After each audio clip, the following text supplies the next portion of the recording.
좋은 아침입니다. 서차원 목사입니다. 오늘도 자비와 긍휼이 크신 하나님을 바라보며 성실히 인내하는 좋은 날이길 축복합니다. 오늘 이 아침에 우리가 함께 읽고 나누려는 하나님의 말씀은 야고보서 5장 9절로 11절의 말씀입니다. 제가 받들어 읽겠습니다. 형제들아, 서로 원망하지 말라. 그리하여야 심판을 면하리라. 보라, 심판주가 문 밖에서 계시니라. 형제들아, 주의 이름으로 말한 선지자들을 고난과 오래 참음의 본으로 삼으라. 보라, 인내하는 자를 우리가 복되다 하나니 너희가 욥의 인내를 들었고 주께서 주신 결말을 보았거니와 주는 가장 자비하시고 긍휼히 여기시는 이시니라. 아멘. 야고보서가 거의 끝나가고 있습니다. 야고보는 결론을 향해 가면서 굳건히 인내하라는 말씀을 하십니다. 조조하고 조급한 마음으로 주님의 재림을 재촉한다거나 혹은 주님의 재림이 일어나지 않는다며 실망하지 말라고, 세상을 따라가지 말고 굳건히 인내하라고 말씀하십니다. 이른 비 늦은 비를 기다리며 성실히 씨를 뿌리고 밭을 가는 농부들처럼 굳건히 인내하며 주님의 재림을 기다리라고 말씀하셨습니다. 오늘 본문도 인내에 대한 말씀이 계속됩니다. 9절 말씀입니다. 형제들아, 서로 원망하지 말라. 그리하여야 심판을 면하리라. 보라, 심판주가 문 밖에 서 계시니라. 아멘. 이 말씀에서 서로 원망하다라고 번역된 단어를 공동 번역은 남탓하지 말라고 번역했고, 킹 제임스 한글역은 불평하지 말라고 번역했습니다. 야고보는 하나님께 심판을 받지 않으려거든 서로 원망하거나 비판하거나 남탓하지 말라고 말씀하신 것입니다. 지금까지 우리가 야고보서 말씀을 이어오는 동안 알게 된 초대교회 상황, 곧 시대적으로 교인이 당하는 박해에서 서로 비난하며 남탓하지 말라는 말씀입니다.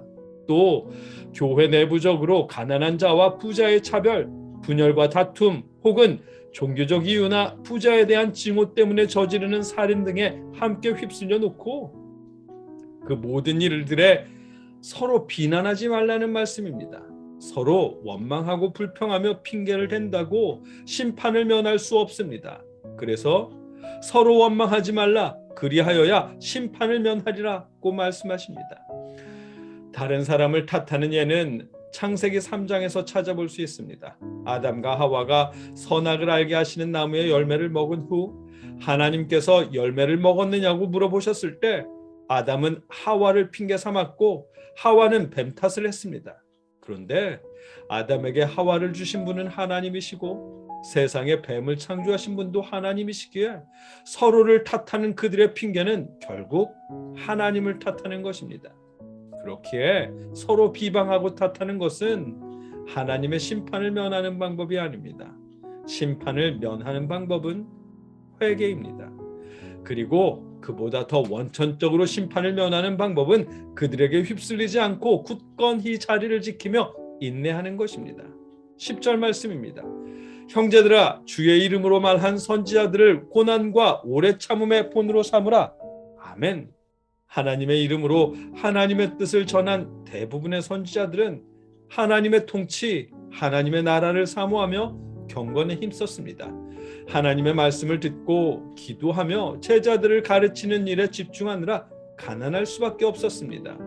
그럼에도 세상의 부귀영화를 탐하지 않았고 서로 탓하거나 원망하거나 비방하지 않았습니다.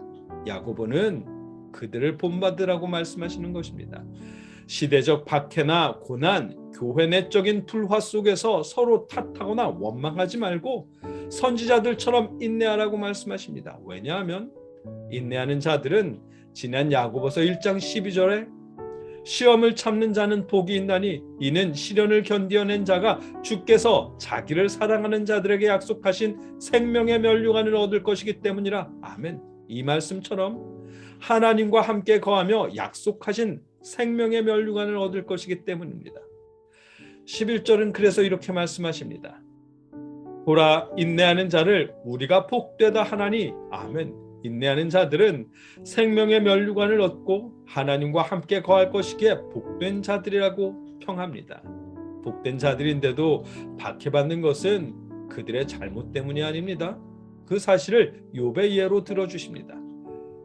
욥의 인내를 들었고 주께서 주신 결말을 보았거니와 주는 가장 자비하시고 긍휼히 여기시는 이시니라. 아멘.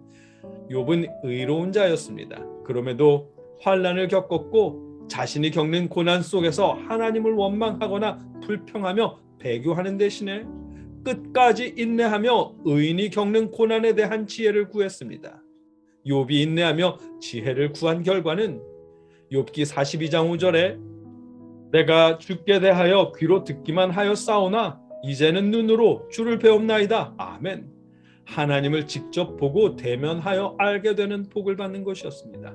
야고보는 그 사실을 말씀하시는 것입니다. 주님을 믿는 경건한 신앙인들이 환난과 핍박을 받더라도 혹은 어려움에 처하더라도 그것은 그들의 죄의 결과가 아닙니다. 욥이 그랬던 것처럼 말입니다. 뿐만 아니라 그들이 인내해야 할 고난은 길지도 않을 것입니다. 왜냐하면 주는 가장 자비하시고 긍휼히 여기시는 분이기 때문입니다. 자비와 긍휼이 크신 하나님께서 문 밖에 계시며 속히 임하실 것이고 끝까지 인내하는 자들에게 상을 베푸실 것이기 때문입니다. 그렇기에 자비와 긍휼이 크신 하나님을 바라보며 욥처럼 또 선지자들처럼 끝까지 인내하라고 말씀하십니다. 오늘 본문을 통해 하시는 말씀입니다.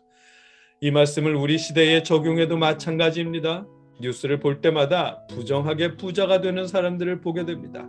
어떤 사람은 열심히 일해도 집 한 칸 마련하기 어려운데 어떤 이들은 수천억을 벌었네 어쩌네 합니다.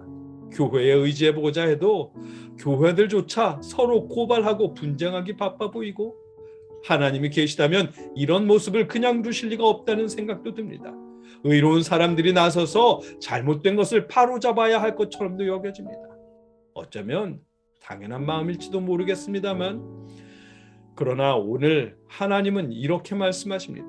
불평하지 말고 원망하지 말고 하나님을 의지하며 욥처럼 인내하라고 말씀하십니다. 왜냐하면 자비와 긍휼이 크신 우리 하나님께서 속히 임하실 것이고 인내하며 견디는 주의 백성들에게 크신 상을 베푸실 것이기 때문입니다. 세상의 부정부패가 아니라 하나님을 바라보십시오. 맡겨진 자리에서 인내하며 성실하십시오. 자비와 긍휼이 크신 우리 하나님께서 인내하는 주의 자녀들에게 크신 상급으로 베풀어 주실 것입니다. 하나님을 의지하며 인내하십시오. 함께 기도하겠습니다. 사랑의 아버지